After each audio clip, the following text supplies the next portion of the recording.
vous aider à pas dormir pendant que je parle.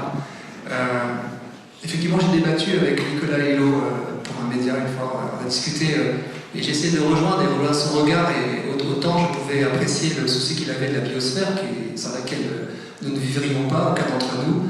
Autant quand j'ai essayé d'aborder la question des sujets bioéthiques, il était fuyant sur ces sujets. Il ne voulait surtout pas approcher ces sujets. Alors que des gens comme José Bové ou Pierre Rabhi, récemment encore, ont pris des postures sur les sujets bioéthiques qui étaient en cohérence avec leur souci du respect de la biosphère, dont nous sommes les plus belles fleurs de la biodiversité, tel est mon point de vue. Donc, la dignité humaine est celle de l'être humain.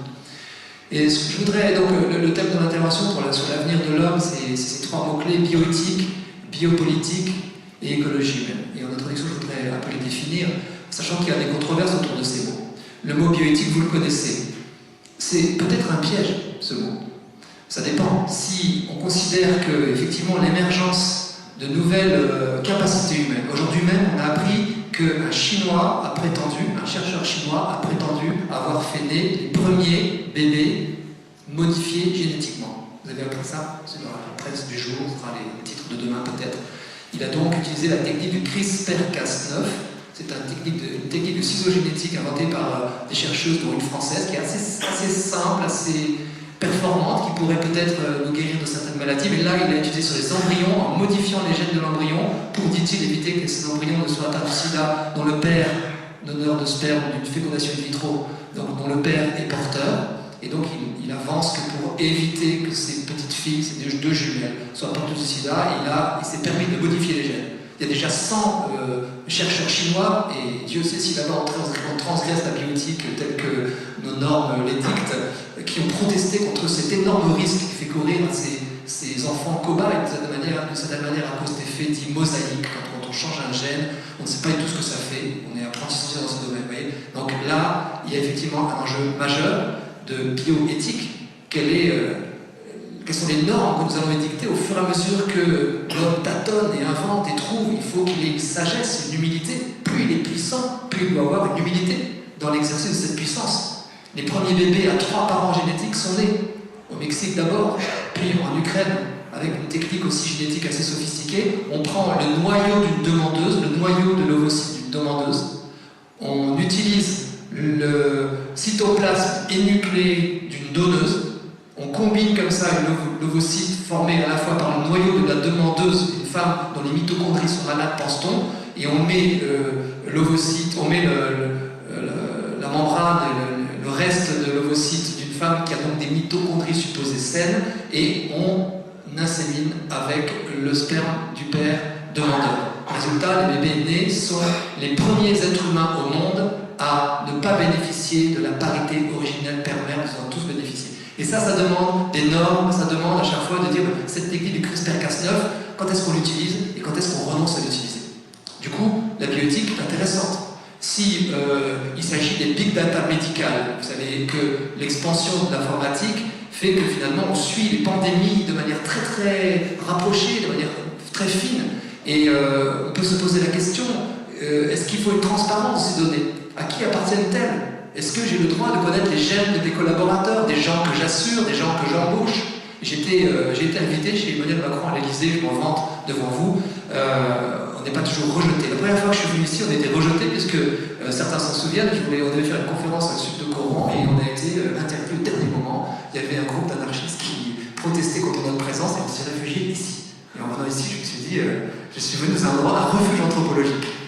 Mais j'ai quand même été accueilli à l'Élysée dans un dîner spécialement sur la génomique, l'embryon et la PMA, à l'invitation du président de la République en présence du ministre de la Santé et d'une quinzaine d'experts, dont moi, les représentants des religions et puis quelques experts, on s'est exprimés, et un expert de la génomique, Arnold Munich, qui était ancien conseiller de Sarkozy, a dit l'immense danger d'une transparence totale du génome, danger totalitaire.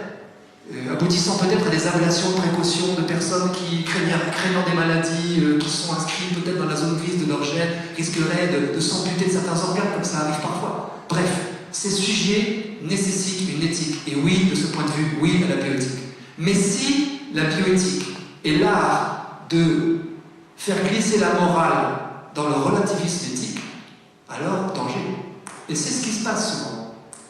J'ai débattu de ça avec Jean-François Maté, avec lequel je n'étais pas en accord, l'ancien ministre de la Santé, qui disait, voilà, je vais vous expliquer, la morale c'est intangible, c'est indiscutable. L'excision par exemple, non à l'excision, ça ne se discute pas, c'est une question morale, ce n'est pas une question éthique. Mais sur les sujets liés au dépistage anténatal du handicap, suivi de IMG, ou tri des embryons, là c'est des sujets plus compliqués, vous voyez, vous comprenez, c'est plus compliqué, là c'est de l'éthique. Je dis, ben oui, on fait donc glisser un sujet de respect de la vie, lié à des souffrances très fortes, on le fait glisser dans l'éthique. En fait, c'est l'art de dissoudre la morale. Et dans ce cas-là, danger.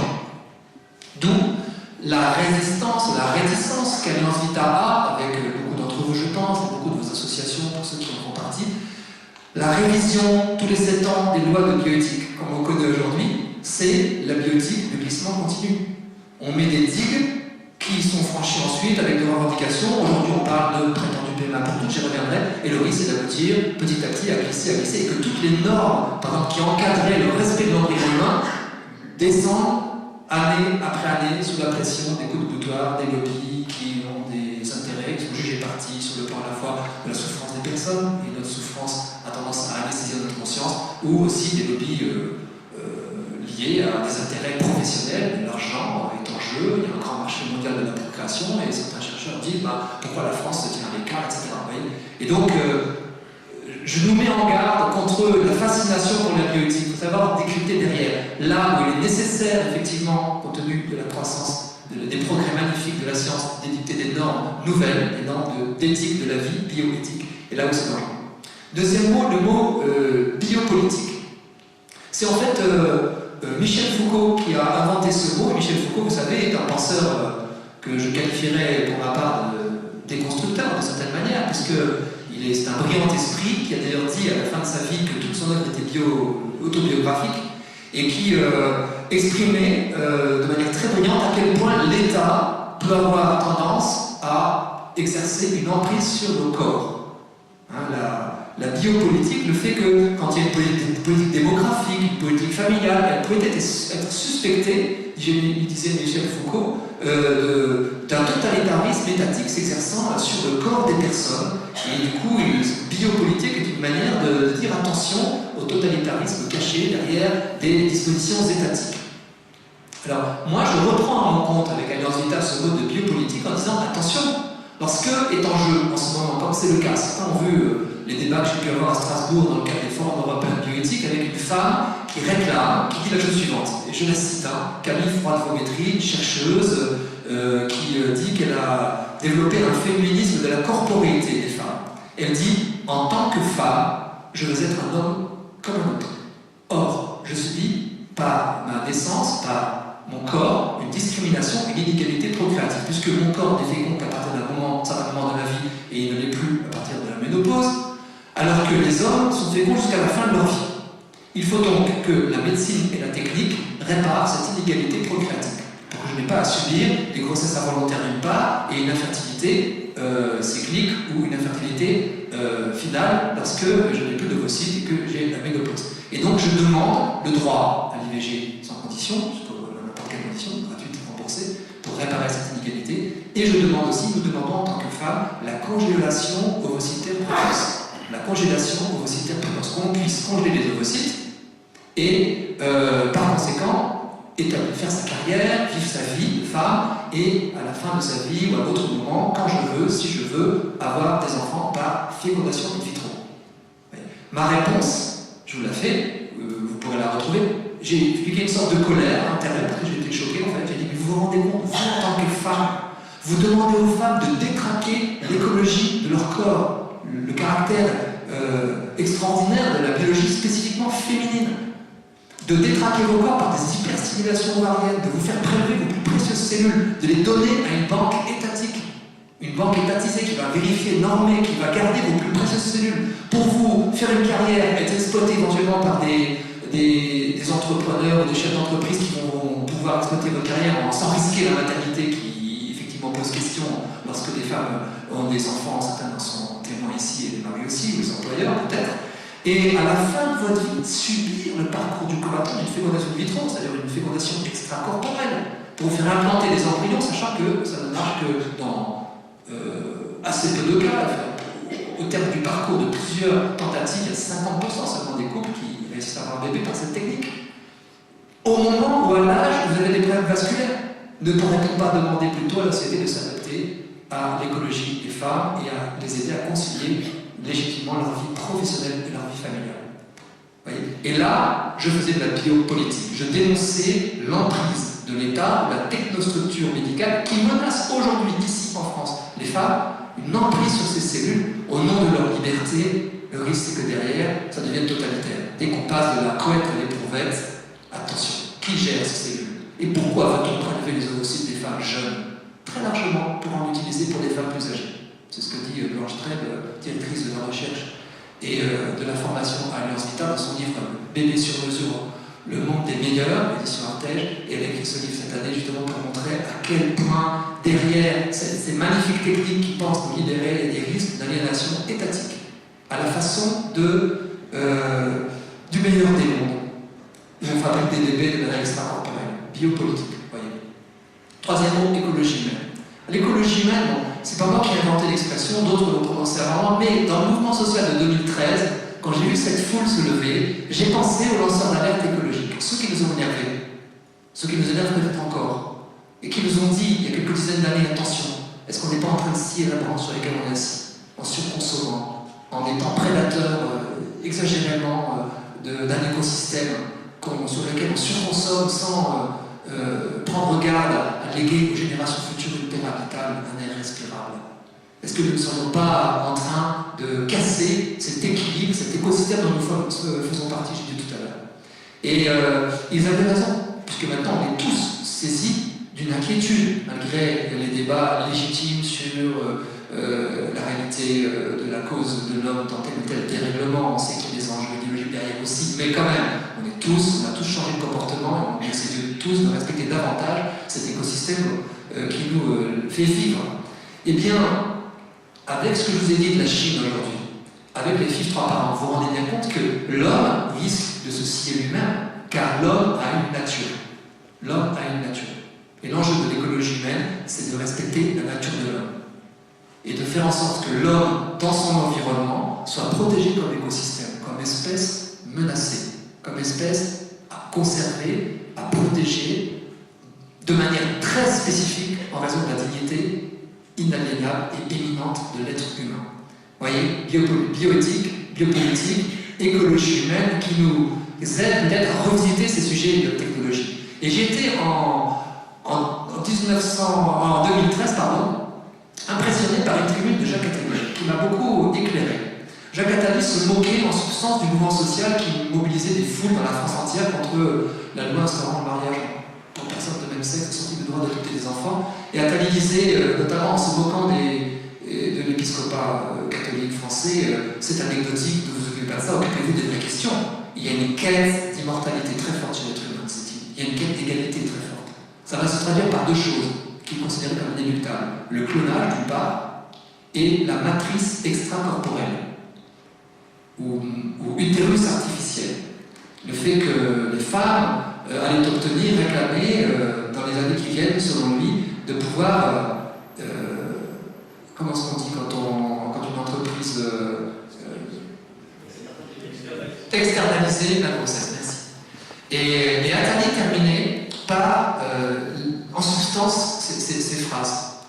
Les questions qu'il faut se poser sont les suivantes. Premièrement, comment l'humanité va-t-elle protéger le sanctuaire, définir et protéger le sanctuaire de son identité? Comment l'humanité va-t-elle définir et protéger le sanctuaire de son identité? Deuxième question, est-ce que nous serons des artefacts producteurs d'artefacts, des produits artificiels en produisant d'autres? Troisième question, est-ce que l'amour et l'altruisme demeureront les moteurs de l'histoire? Et j'ai trouvé fulgurant. Il paraît que Attali dit j'ai des pensées fulgurantes qui me surprennent moi-même. Mais je crois que c'est vrai. Il pose des vraies questions, des bonnes questions. Il a tort de se moquer de l'épiscopat et de l'Église catholique parce qu'elle les pose aussi et elle a même traité ces questions en profondeur. Je renvoie à l'article au chapitre 6 de La charité dans la vérité où le Benoît XVI aborde ces sujets avec beaucoup de finesse, justement. J'y reviendrai peut-être dans quelques minutes. Mais j'ai trouvé ça très intéressant et justement Benoît XVI dans La charité dans la vérité dit la phrase suivante, qui est dans une tradition qui l'a précédée et qui lui succède aussi: la question sociale est radicalement devenue anthropologique. La question sociale, toutes les questions qui se posent à l'homme aujourd'hui, se résument à une question majeure qu'on doit traiter si on veut pouvoir avancer. Qui est l'homme? Qui sommes-nous? Son successeur, le pape actuel, dit dans Laudato Si, vous avez peut-être lu, dans ses lignes passionnantes, il n'y a pas d'écologie sans anthropologie adéquate. C'est la même façon de dire autrement sur un sujet lié à l'écologie. Il n'y a pas d'écologie si on ne sait pas qui est l'homme. D'ailleurs, c'est l'homme qui fait l'écologie, comme vous savez. Ce n'est pas les singes, les orang-outans menacés qui font l'écologie, c'est l'homme qui réfléchit à ces sujets essentiels parce qu'il est souverain et responsable de ses actes et il essaie de comprendre ce qui se passe autour de nous. Donc moi, je me suis dit, j'ai voulu, et c'est la raison pour laquelle j'ai écrit le livre qui est partiellement le sujet de ce que je vous dis ce soir, Le temps de l'homme, je me suis dit, au fond, c'est quoi aujourd'hui? Qui est l'homme? Quand la question ne se posait pas, ou au moins, il n'était pas nécessaire forcément d'avoir justifié son identité d'homme, d'être humain, d'homme qui n'est pas un animal, mais vous savez qu'avec les véganes, l'antispécisme, on ne sait plus très bien si on a le droit d'avoir une dignité spécifique. Et puis, quand on pense qu'il y a des robots, qu'ils auront peut-être une conscience, etc., mais on se dit, voilà, il est nécessaire de rendre raison de qu'est-ce que c'est qu'un être humain. Alors, je vous propose 3 murs porteurs pour définir et protéger le sanctuaire de notre identité, pour reprendre Attali. Premier mur porteur, la maternité corporelle. Nous avons tous séjourné longtemps dans le corps d'une autre. Et c'est pas anodin d'y réfléchir. Voilà, j'ai mis un chapitre complet pour y réfléchir, je ne vais pas vous dire tout dans le détail, mais nous avons notre conscience à émerger dans le corps d'une autre. C'est stupéfiant. Et est-ce que ce n'est pas désormais un droit de l'homme? Puisque Marcella Yacoub, vous connaissez Marcella Yacoub, chercheuse du CNRS, ancienne amante de Dominique Strauss-Kahn, qui est une, je le dis, chercheuse au CNRS, une femme intellectuelle, intelligente et fine, mais qui a écrit dans son livre La fin du couple des pronostics très très durs, considérant qu'il faut vraiment se désaligner de tout ce qui à mes yeux sont à mes yeux ces murs porteurs de l'écologie humaine. Lorsque sur France Culture j'ai parlé de grossesse, elle m'a coupé, elle a dit je vous arrête tout de suite, la grossesse ne sera bientôt plus qu'un mauvais souvenir pour les femmes. Donc, qu'est-ce qui se passe dans cette grossesse, dans cette enceinte maternelle dans laquelle nous avons séjourné? Nous avons vécu avec nos mères une fusion des sentiments très très forts. Si nos mères ont perdu leur compagnon bien-aimé, leur mari ou notre père bien-aimé, quand nous étions dans le sein de notre mère, l'impact sur nous est bien supérieur au même deuil quand il intervient dans l'année qui suit la naissance. Il y a donc quelque chose de très fort dans la fusion mère-enfant. Mais nous avons été partiellement autonomes, si j'ose dire, dans le sein de notre mère. Nous avons rêvé en elle, nous nous sommes évanouis en elle.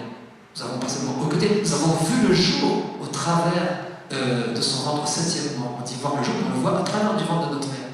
Et il y a une expérience extraordinaire, à la fois personnelle et commune dans ce sein maternel qui nous ouvre à l'anthropologie du don, qui est une clé aussi de l'écologie humaine dans cette maternité corporelle. Alma mater, mère nourricière. Nous avons été reçus par une femme qui a inhibé ses défenses immunitaires, et quand ça ne marche pas, c'est très dangereux pour l'enfant et pour la mère, qui a inhibé ses défenses immunitaires pour m'accueillir, moi, bardé des gènes paternels. J'étais étranger, elle m'a accueilli. Je suis né nu, on m'a habillé. J'avais soif, on m'a abreuvé. J'avais faim, on m'a nourri. J'ai été malade, comme chacun d'entre nous, on a pris soin de moi. Sinon, je serais mort. Et on peut continuer. C'est étonnant de voir que cette anthropologie du don est fondatrice de l'humanité. Je me trouve en me donnant parce que je me reçois par un don. Notamment de cette mère nourricière, l'ovocyte, plus grosse cellule du corps féminin. Le spermatozoïde, plus petite cellule du corps masculin. Ça génère une dissymétrie. Deuxième principe d'écologie humaine, la parité originelle. Homme, femme dans l'engendrement. Je ne suis pas l'humanité à moi tout seul, et tant mieux, ça me ravale que j'ai besoin d'autrui pour procréer. Et ce principe, il a une forme de sacralité, on peut dire, quand on s'inscrit dans l'écologie humaine. On peut aussi lui voir une sacralité plus forte encore. Martin Buber, qui était un philosophe juif, s'est interrogé pour savoir pourquoi, dans la tradition juive, c'est le père qui bénit ses enfants juste avant de mourir, spécialement ses garçons. Ils aimaient la mère. Ils disaient, je pense que la bénédiction, la mère me donne par la substance même de son corps. Il y a vraiment une grande dissymétrie mystère à creuser. À creuser. Je suis accueilli dans l'anthropologie du don et du soin, du prendre soin, des sages-femmes qui prennent soin de moi. Toute femme est maternelle. Toute femme dans ses entrailles est maternelle, qu'elle soit ou pas mère, passeuse de vie. Et on le voit avec l'histoire qui appartient au patrimoine moderne de l'humanité, de Moïse, avec ces 5 femmes qui sauvent Moïse. Shivra et Pua, les 2 sages-femmes des Hébreux, la mère qui le confie au petit savez que le pharaon a décrété un génocide sexo-sélectif des femmes, donc des Hébreux, des petits-enfants pardon, des Hébreux. Donc il faut tuer, si c'est un mâle, tuez-le. Donc Shivra, Pua, ne le tue pas, écoutant la loi inscrite dans leur cœur. La mère le confie au Nil et à la grande sœur, quatrième femme, et c'est la fille de l'ennemi, saisie de compassion maternelle, qui le récupère et qui le redonne via la grande sœur à la mère. 5 femmes pour une vie. Et cet altruisme, ce prendre soin du plus fragile, est inscrit dans notre histoire humaine. Parfois, ma femme me dit, quand je rencontre des jeunes, dis-leur qu'ils sont bons.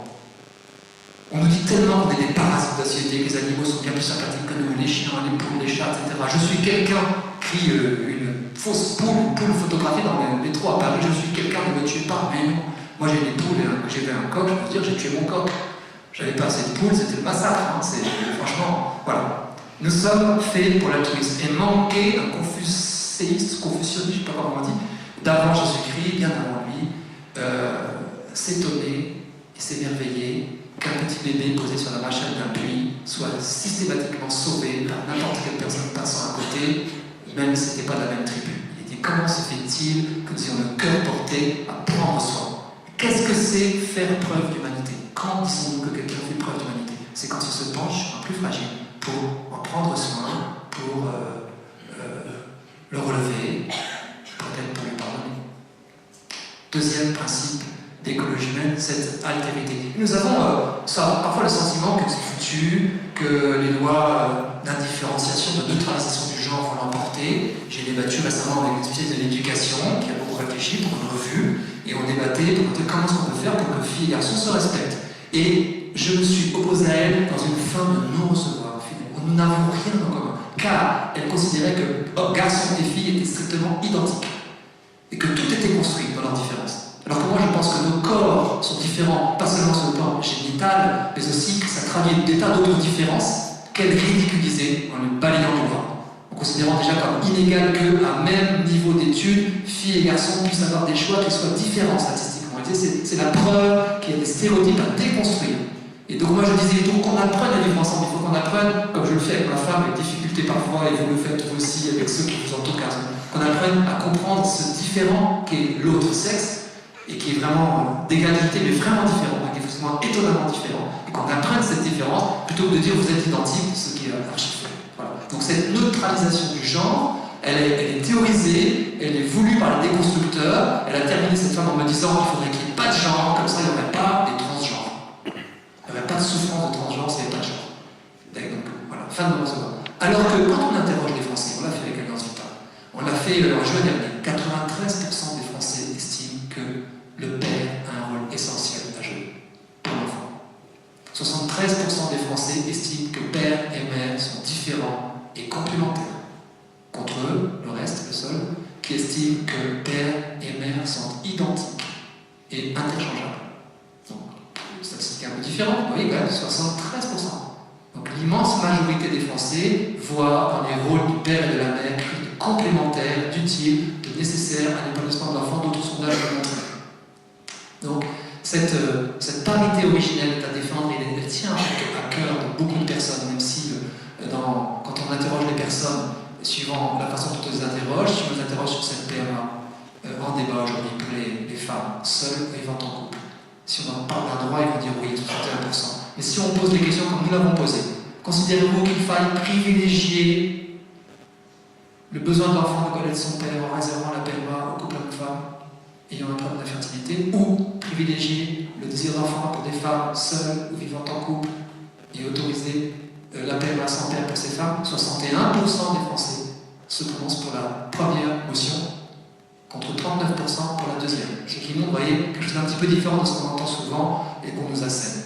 Parce que si on parle de l'enfant le plus fragile, du droit du plus fragile, bien on ouvre son cœur au plus fragile. Si on parle de droit dont on ne dit pas les conséquences, eh bien peut-être on est plus aveuglé. Le troisième mur porteur, c'est l'écosystème familial lui-même comme écosystème durable. Et je ne veux jeter la pierre à personne, bien sûr. On a tous autour de nous, nous-mêmes, parfois des familles fracturées, endeuillées par des séparations, des divorces ou des décès. Mais il n'y a pas plus, épanouissant pour l'enfant que, bien sûr, un père et une mère qui s'aiment durablement. Il y a un paradoxe, Fabrice Hadjadj dit à raison, c'est difficile d'expliquer la famille, c'est elle qui nous explique. C'est très difficile de l'expliquer. Et en plus, reconnaissons entre nous que nos familles nous blessent, nous abîment, nous agressent. Il y a des disputes, je ne parle pas seulement des héritages, mais regardez entre les enfants, comment la famille nous cabosse. En tant que père, je cabosse mes enfants. Il n'y a pas de père parfait, il n'y a pas de mère parfaite, il n'y a pas de couple parfait, il n'y a pas de famille parfaite. Et pourtant, il n'y a rien de mieux que la famille. Et aucun État, parfois les États totalitaires ont tenté, aucun État ne sait remplacer la famille. Et on le voit bien avec ceux qui ont souffert d'un manque absolu de famille, comme c'est compliqué. Aucun orphelinat ne remplace des parents, on le sait, même si parfois l'État a raison d'aller faire intrusion dans la famille, normalement sur la pointe des pieds, parfois pour arracher un enfant à la maltraitance très grave. Il y a eu encore des histoires récemment. Voyez. Donc c'est ce paradoxe que cette famille durable est la meilleure configuration possible. Elle est quand même, elle peut être maltraitante, elle peut être abusive, elle n'est jamais parfaite.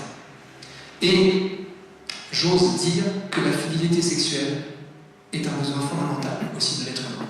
En disant ça, je fais référence à un sociologue disparu il n'y a pas tellement longtemps, Zygmunt Bauman, qui a théorisé sur ce qu'il appelle la société liquide. Vous avez entendu parler de Zygmunt Bauman, qui dit qu'au fond, avec un système où il n'y a pas d'engagement sexuel, une peur s'empare de toute une génération qui se dit, je paraphrase, ou je dis plus à grosso modo, qui va plaquer l'autre au premier. Et donc il y a une angoisse qui saisit toute une génération parce qu'elle n'arrive pas, elle ne croit plus, ou elle a du mal à fonder sa vie sur un engagement de fidélité sexuelle. Et du coup, c'était liquide. Comme si, même si ça ne correspond pas à la vraie physique, mais comme si nous étions des électrons libres, autonomes. Alors qu'en fait, nous avons besoin d'être reliés, de nous engager. Et on peut dire que le couple homme, femme, aimant cristallise une société de l'altruisme et de la culture du don, de l'engagement.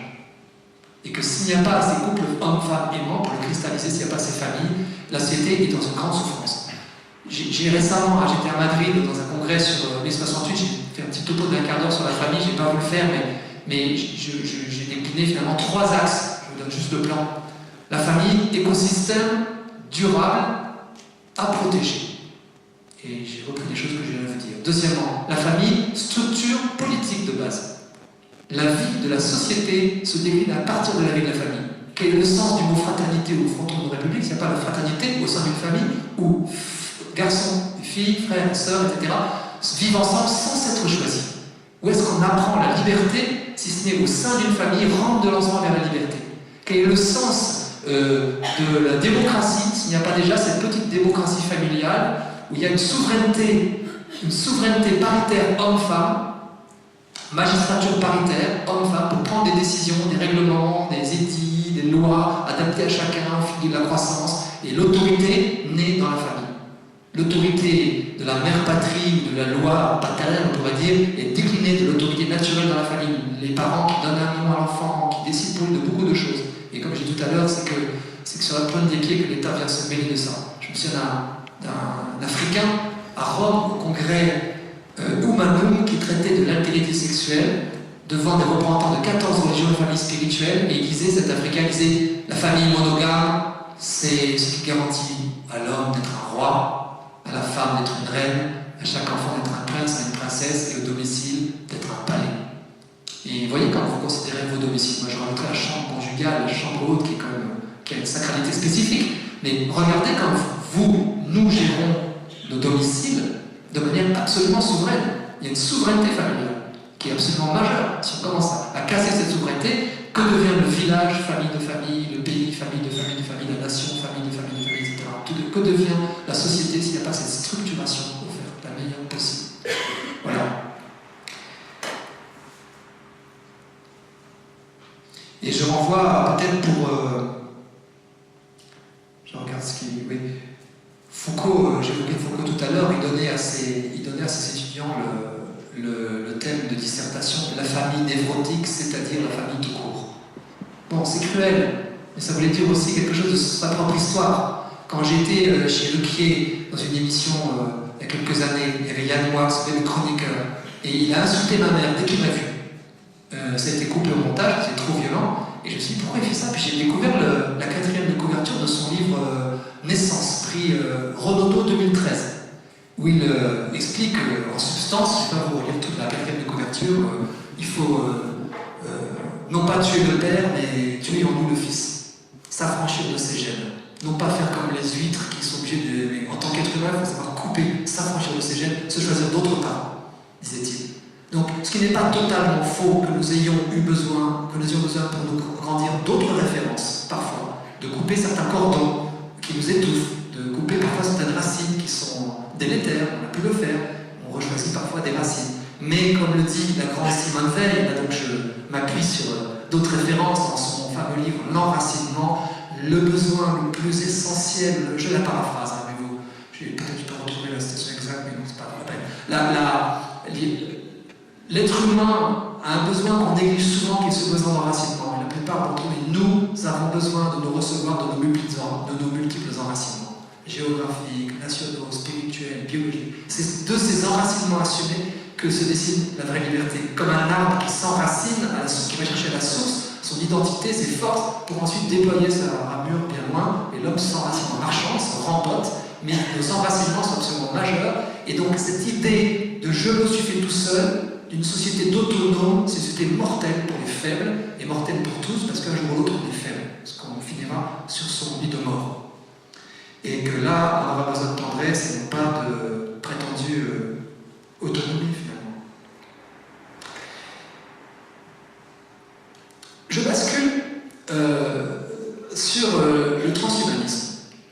Après vous avoir donné presque l'antidote. Car le débat aujourd'hui qui agite nos sociétés, c'est cet avenir de l'homme, l'homme de demain, et tout un courant de pensée que vous connaissez, le courant de pensée transhumaniste, qui est peut-être une religion, peut-être une philosophie, peut-être un lobby, les trois, estime que la croissance exponentielle des connaissances dans le domaine NBIC, N, nanotechnologie, la robotisation miniature, le fait de pouvoir injecter dans le corps des microparticules grâce au carbone chauffé à trop de température qui vont aller cibler un organe spécifique en grand progrès, magnifique progrès de la médecine. Et là, on peut, parfois j'oublie de le faire, mais on peut vraiment rendre hommage à la médecine, hein, sans laquelle je ne serais pas debout devant vous avec des médicaments artificiels, sans lesquels certains d'entre vous ne m'entendraient pas, ne verraient pas, non plus d'ailleurs, avec mon orthèse qui deviendrait peut-être un jour un implant, je ne sais pas. Bref, si on devait abandonner tous les progrès médicaux, aucun d'entre nous n'existerait vraisemblablement. Parce que ne serait-ce que parce qu'il n'y aurait pas eu des bons médecins découvrant au siècle dernier qu'il fallait se laver les mains après un accouchement, surtout après avoir disséqué un cadavre, parce qu'il y avait des morts énormes à l'hôpital. Il y a eu des progrès magnifiques, donc vive la science. Mais là je suis en train de dire, voilà, vive la science, mais attention, ne pas confondre, je paraphrase encore Benoît XVI, le faisable avec le bien. Donc vive la science, mais science sans conscience n'est que le rythme de l'âme. Donc je reviens. Nanotechnologie, vous me suivez, robotisation miniaturisée. NB, biologie moléculaire, croissance exponentielle aussi, on le voit avec les nouvelles d'aujourd'hui, la compréhension et l'ajustement de la science de l'homme sur la biologie à l'échelle microscopique. NBI, l'informatique, avec à la fois les données surpuissantes et les surpuissants calculateurs informatiques qui font que, voilà, je n'ai pas besoin de faire de dessin non plus, vous imaginez les ordinateurs plus grands que cette pièce qu'il faudrait pour être contenus dans des petits appareils et tourner esclaves qui ont maintenant cette taille-là. Hein, c'est stupéfiant, on communique de manière extraordinaire grâce au progrès de l'informatique et des bases de données. Et c'est les sciences cognitives, les sciences du cerveau. Les transhumanistes estiment que la convergence de ces domaines dans lesquels les hommes progressent de manière exponentielle va aboutir à un point, beaucoup d'entre eux estiment que va aboutir à un point de singularité, à partir duquel l'homme aura enfin créé une entité qui lui sera supérieure. Et à ce moment-là, nous ne serions plus que des sous-hommes, accrochés aux dures limites de nos conditions humaines. Le temps compté, le corps sexué et la mort inéluctable. C'est trois limites. Ils pensent qu'on va réussir à nous en affranchir grâce à la création d'un être humain mi-homme, mi-machine, hybride, qui permettra de prendre le relais de l'évolution, de nous affranchir de notre animalité et d'enfin nous désaliéner de ce qui nous retient dans la condition animale.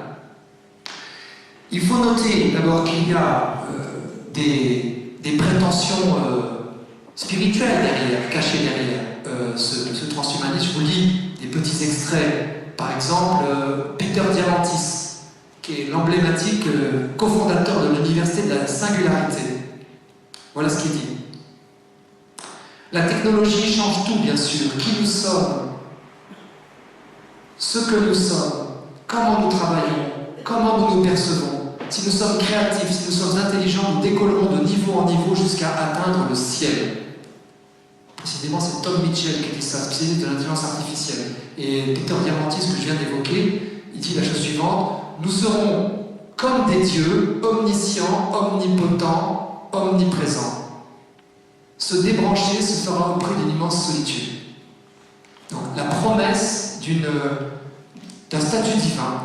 Sur le débranchage, ou le débranchement, je ne sais pas comment on dit, pensons, j'ai dit hier, j'étais à la masterclass de l'Alliance Vita, samedi plutôt matin, et je leur ai demandé, parmi vous, y en a-t-il certains qui ont laissé tomber leur téléphone portable dans la cuve des toilettes? Ils étaient 4 à lever la main, sur 56. Donc je suppose qu'il y en a parmi vous, je ne vais pas vous demander de faire l'exercice. Et bien voilà, vous expérimentez, se débrancher se fera au prix d'une solitude épouvantable. Hein, quand on perd toutes ces données, etc., tout ce qu'on a externalisé, j'ai eu le mot depuis tout à l'heure, dans une petite machine à laquelle on fait confiance, dont on ne sait pas très bien si on a raison de lui faire confiance d'ailleurs, hein, et qu'on perd toutes ces données, et ça change. Tandis que les petits poèmes que j'ai dans la tête, les petites prières qu'on a appris par cœur, et qu'on pourra rester sur notre de mort, etc., tout ça on l'a dans notre corps, hein, mais l'externalisation, on ne s'est pas garanti contre l'accident, le virus, la perte, etc. Et un très riche homme nous a témoigné un jour que, de manière indirecte, qu'il avait une île déserte où il a invité ses petits-enfants à condition qu'ils ne montrent pas sur Facebook des photos de leur voyage, et plusieurs ont refusé d'y aller. À quoi sert de vivre une vie que je ne peux pas médiatiser sur les réseaux sociaux, sur les réseaux asociaux? Question 1. Je nous dis donc la chose suivante. C'est facile de dénoncer le transhumanisme dans sa visée un peu folle. Est-ce qu'on n'est pas déjà nous dedans? C'est dans un rapport à la technologie où on est déjà aliéné et où cette petite bête, très utile, mon Régis par exemple, eh bien, me manipule déjà. CF, ce que dit Tristan Harris, le philosophe de Google, qui a quitté Google et qui dit: le téléphone est cette petite chose qui rentre sans cesse en compétition avec le réel et qui gagne toujours. On vole chaque jour des millions d'heures la vie des gens. Parce que je me lève le matin, je fais un peu, je disais, ah, une petite vidéo, ah, c'est sympa, ah, c'est marrant, les gilets jaunes, ils sont tapés dessus. Ah oui, d'accord, ah oui, ça prend ça, la voiture, il tabosse la voiture, etc. Et puis au bout de 2-3 heures, qu'est-ce qu'on a fait? À regarder une vie qui n'est pas la nôtre, fasciné par des images qui sont dans le virtuel, un peu ceux qui ont vu Matrix, voilà, on est un peu dans Matrix, on est plongé dans un bain excitant, on peut voir toutes sortes de choses, plus ou moins atroces d'ailleurs, sans vraiment vivre, donc il y avait vraiment le risque. Et donc la question c'est, où est ma souveraineté d'homme qui décide de jusqu'où j'utilise ces outils et à partir de quand je n'utilise pas. Bref, la singularité, c'est celle de vos visages, de nos visages. Singulier, unique. Quelle est la différence entre le lobby transhumaniste et ceux qui estiment que chaque être humain est singulier et vivant? Il y a d'abord chez eux ce que Benoît XVI appelle le réductionnisme neurologique. Ils croient que nous sommes des cerveaux sur pattes. Ils pensent d'ailleurs que, citation d'un autre transhumaniste, je pense que c'est la page suivante, ça va être facile. Si on, ça c'est David Darlim, mathématicien spécialiste du contrôle cérébral, qui travaille à modéliser sur ordinateur le cerveau d'un ver. Il est parvenu, maintenant il essaie de faire ça pour l'homme. Si on pouvait découpler l'individu de son propre corps biologique et faillible, on ne serait plus obligé de considérer la mort comme aujourd'hui. On pourrait sauvegarder nos consciences sur des disques durs ou autres supports numériques et du coup atteindre une longévité infinie. Vous voyez, la mort de la mort. Ils le pensent. Pourquoi le pensent-ils? Parce qu'ils ont une posture matérialiste. Laurent Alexandre, j'ai débattu avec lui, Laurent Alexandre m'a dit publiquement: nous créerons l'âme dans le silicium. C'est ce qui s'appelle la raison close sur la transcendance. C'est une forme d'obscurantisme. De même qu'à une époque, on pensait que des verres de farine laissaient de la farine, jusqu'à découvrir qu'il y avait des petits œufs dans la farine qui ressemblaient à des grains de farine, qui étaient des œufs de verre de farine.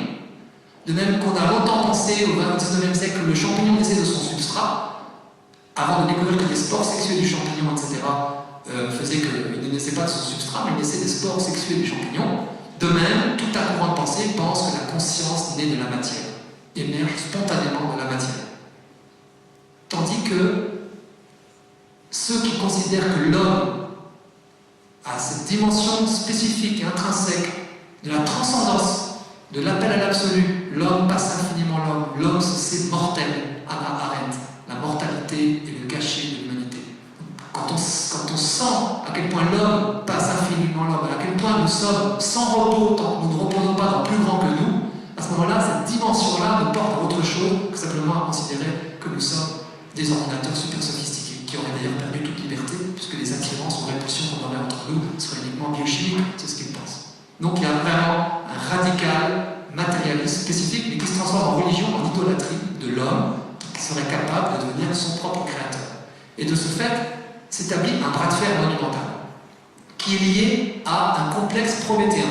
Et je transpose volontiers, en parlant du transhumanisme, qui pense donc qu'il appartient à l'homme de s'affranchir de ses limites, de sa condition spécifiquement limitée pour conquérir enfin la liberté, en perdant toutes ces aliénations. Je ne parle même plus celles qui sont liées à ce que j'ai dit tout à l'heure, maternité corporelle, etc. C'est encore plus, c'est vraiment des aliénations liées au corps, au temps et à la mort. Eh bien, il y a là un bras de fer, et René Girard, vous savez, un grand intellectuel français qui a vécu beaucoup aux États-Unis, avait théorisé sur le bouc émissaire. Il disait toute société a tendance à désigner en son sein un bouc émissaire pour l'évacuer, cause de tous les maux, quoi qu'il innocent, on l'évacue, on le tue et on pacifie à bon compte la société jusqu'à ce qu'on en désigne un autre. Quel est le bouc émissaire des transhumanistes? C'est l'homme lui-même, toute l'humanité.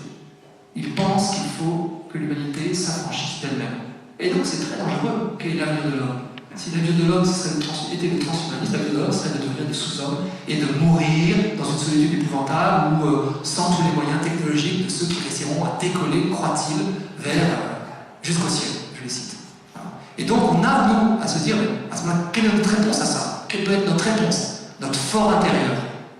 Habiter notre fort intérieur, le sanctuaire inviolable de notre conscience. Fort F-O-R, j'ai envie de mettre un T, voilà. Habiter notre fort intérieur, le silence de notre fort intérieur. Descendre en humanité. Descendre en humanité. Aller chercher auprès des corps, de nos mains qui sont intelligentes, de la tendresse de nos bras, aller chercher dans nos corps de quoi contredire le fantasme d'une existence extracorporelle libérée du corps. Donc exprimer, aimer nos corps, y compris peut-être dans leurs limites, leur vieillissement, leur fragilité, leur mortalité. Accueillir nos êtres tels qu'ils sont, se rapprocher des pauvres, ça c'est, en tant que chrétien, je pense que c'est viser l'altruisme est une posture universelle. Le chrétien est peut-être plus spécifiquement celui qui sait aimer son ennemi, mais en tant que chrétien, j'aime la leçon anthropologique donnée dans l'Évangile par le cri que vous connaissez, Jésus, tressaillit de joie, soit son esprit saint de Père, je te bénis, ce que tu as caché aux sages, aux intelligents, tu l'as révélé aux tout petits. J'y vois une leçon anthropologique. C'est auprès des plus petits, dans l'émerveillement lié à l'homme, à ce qu'il aurait révélé, qu'on va pouvoir contrer ces fantasmes de toute puissance technologique qui risquent effectivement de déshumaniser, faire preuve d'humanité, je l'ai dit tout à l'heure. Et donc chacun d'entre nous est confronté dans sa vie personnelle, auprès de son conjoint, de ses amis, de ses enfants, à tout moment. On a parlé des petits bébés tout à l'heure. Pour ma part, c'était rencontrant des enfants porteurs de handicap. Quand j'avais l'âge de 20 ans, j'étais émerveillé par la dignité intrinsèque de ces personnes, leur beauté, leur force, malgré la souffrance, au-delà de la réelle souffrance. Et je pense qu'il y a un chemin vers les plus fragiles, descendre dans l'humus de la société, qu'Alliance Vita essaie de faire dans l'accompagnement des femmes enceintes en difficulté, des couples infertiles, des personnes infantiles. On se rapproche de plus en plus des personnes et des vrais corps. J'ai une tante qui était hospitalisée pas très loin d'ici et qui avait beaucoup de souffrance, qui était réopérée, etc. Et très pudique par ailleurs. Quand j'ai visité au CHU, elle m'a dit, tu sais, j'étais très en colère, j'ai vu une infirmière passer, je lui ai demandé, s'il vous plaît madame, est-ce que vous pourriez juste poser votre main sur mon ventre? Et l'infirmière l'a fait et dit, ça m'a apaisé de toute ma colère, tout de suite. Vous voyez, la puissance de la tendresse. Imaginez un robot. On pense que les robots aujourd'hui vont accompagner les personnes âgées, leur dire qu'ils les aiment, ça c'est des tests. Hein. Imaginez un robot exprimer de la tendresse. Vous voyez, la puissance. Nos corps sont plus complexes, plus mystérieux, plus puissants que toutes les machines qu'on pourrait imaginer. Donc il y a aussi la question je pense à Françoise Mélanie qui parle de l'intelligence des mains aussi. Et quand on connaît des personnes qui sont privées de tel ou tel organe, etc., on a encore plus envie d'explorer toute la potentialité que nous donne une bonne santé relative. J'en ai encore pour combien de temps? On pourra passer dans quelques minutes. D'accord, j'essaie de... Avec la salle. Très bien. Et donc, alors, en ce qui concerne les lois de bioéthique, et puis c'est une sorte de conclusion qui peut-être rappellera des questions. Donc on se retrouve en France dans une situation très particulière parce que le monde est confronté à tous ces enjeux, et la France là-dedans, qu'est-ce que pèse la France? Beaucoup, beaucoup. L'histoire de France n'est pas négligeable. J'ai peut-être entendu ce qu'a dit Pierre de Villiers l'autre jour lorsqu'il était interrogé chez Ruquier justement sur la France. C'est impressionnant, il n'y a pas une mouche de volée quand quand il a parlé de la France, du génie français. La France est le pays de la personne. La France a résisté encore et toujours à l'instrumentalisation, à la manipulation, en tout cas à la marchandisation du corps. Et je l'ai dit à Emmanuel Macron quand j'étais invité à dîner chez lui, j'ai même cité Astérix, j'ai dit la France résiste encore et toujours à l'envahisseur. Ça m'a fait rigoler, c'était mon but. Nous ne vendons pas nos gamelles, nous ne vendons pas les produits du corps humain, contrairement à ce qui se passe dans pas mal de pays voisins. La France est le pays de la dignité. On reconnaît aussi, elle est abolitionniste en matière de prostitution par exemple, en raison de cette reconnaissance de la dignité ontologique de la personne. Le fameux arrêt de Morson-sur-Orge pour les juristes. Vous connaissez cette histoire où je ne la détaille pas. Et voilà. La France a une spécificité. Or, elle se trouve effectivement au pied du mur.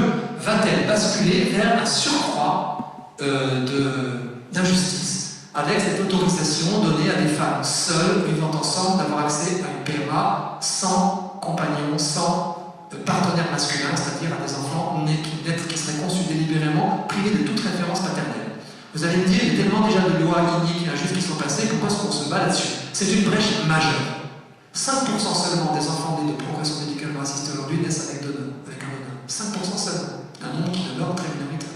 À partir du moment où vous dites à une femme seule, deux femmes vivant ensemble, vous avez droit à du sperme. Ça casse tout. C'est-à-dire qu'il n'y a plus le critère d'infidélité médicale pour réguler partiellement, au moins, la progression médicale assistée sur un mobile qui est spécifique et grave. Même si, à Alliance Vitale, nous avons beaucoup contesté les dérives éthiques liées à cette progression médicale assistée déjà. Mais on ouvre donc un droit au sperme, un droit à l'enfant sans père pour toute femme. Ça casse énormément les choses. Je pourrais aller plus loin en disant ce que j'ai dit aussi à Emmanuel Macron, c'est-à-dire que, attention, la technique ouvre la demande, provoque le marché. Le marché, la technique ouvre le marché, ouvre la demande. Des femmes qui perdent un compagnon aujourd'hui perdent en même temps la possibilité d'avoir un enfant de ce compagnon. Ça vous paraît sans doute assez naturel. Le deuil est douloureux. Je n'aurai pas d'enfant, je n'aurai pas d'autre enfant avec lui, sauf si la femme est enceinte, bien sûr, de ce compagnon perdu. Aujourd'hui, s'il y a des spermes congelés ou des embryons congelés, eh bien, ben oui, c'est ce que j'ai entendu Israël Nizan, que je connais bien, a revendiqué à l'Élysée, dans le même dîner, l'autorisation d'implanter en post-mortem les embryons. En regardant bien dans les yeux de moi, parce que je sais que quand j'ai entendu pré-embryon, on dit que c'est pas n'importe qui. Donc voilà, à partir du moment où ils sont embryons congelés, des femmes perdant un compagnon peuvent entretenir l'idée que peut-être je pourrais avoir de lui encore des enfants, qui naîtraient donc, qui seraient implantés comme orphelins de père et qui naîtraient déjà orphelins de père. Donc à partir du moment où la technique le rend possible, des femmes auxquelles on va dire jeune femme, congelez vos ovocytes, regardez votre horloge biologique, vous n'avez pas de compagnon, l'horloge tourne. Les femmes plus fragiles, les femmes souffrant légitimement de ne pas avoir d'enfants ou de ne pas avoir de compagnon, elles vont rentrer là-dedans, et sous pression parfois. Et on va leur dire, mais attends, c'est ta faute, t'as pas d'enfant, pourquoi? T'avais qu'à congeler tes ovocytes. On va leur dire aussi, tiens, tes ovocytes, on les a congelés, c'est pas... Là, c'est tout le monde qui a payé, c'est gratuit, c'est l'État qui paye, et du coup, est-ce que tu n'en as pas en donné quelques-unes pour des femmes plus âgées, etc. Et voilà l'emprise qui se joue. Et on n'est pas, on prétend proposer une solution qui apaise des souffrances, et on peut créer de nouvelles souffrances. Et ouvrir de nouvelles obligations, de nouveaux devoirs d'utiliser des techniques qui ne sont pas conformes à la dignité de la personne humaine. Donc, cette brèche de la PMA pour toutes, c'est un peu la PMA qui cache la forêt de toutes les autres dérives.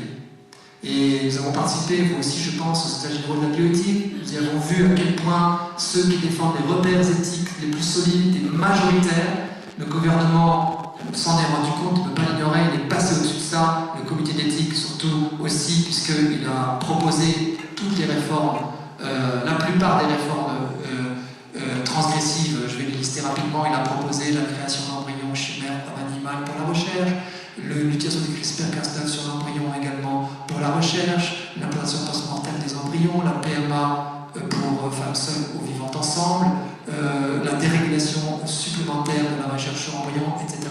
C'est juste la gestation par autrui qui n'est pas proposée pour l'instant, et ni d'ailleurs la question de la fin de vie qui serait sortie de façon du débat bioéthique. Donc c'est la bioéthique du glissement continu avec beaucoup de dérives. Mais celle-là est absolument majeure.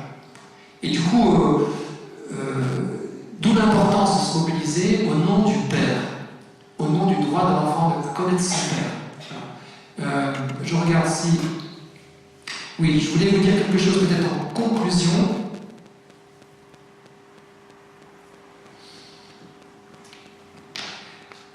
Ce sont les minorités créatives qui changent la société. Et moi j'aime beaucoup ce que dit l'histoire tchécoslovaque Václav Benda, qui était du temps de Václav Havel et son ami, qui avait fait passer sous le manteau une petite note qui s'intitulait Police parallèle, cité parallèle. Et il disait en substance, face au pouvoir totalitaire, moi je dirais face à la pensée unique, ou à la pensée unique médiatique qui est très puissante et qui jette sur nous l'opprobre et nous interdit parfois d'avoir accès à certains médias, etc. Face à cette pensée unique, et à l'époque au communisme totalitaire, inutile de l'affronter avec de toutes nos forces de manière brutale parce qu'on ne fait pas le poids, mais occupons toutes les sphères que le pouvoir totalitaire laisse vacantes pour y instaurer ce que son ami Václav avait appelé la vie dans la vérité. Donc, tous les espaces, des écoles, des lieux spirituels, des lieux intellectuels, des revues, des publications, des familles. Moi j'appelle ça des oasis de vie dans la vérité. 3 conditions, disait Benda, pour que ce que j'appelle des oasis de vie dans la vérité fassent histoire. Première condition, qu'elles aient conscience de faire l'histoire.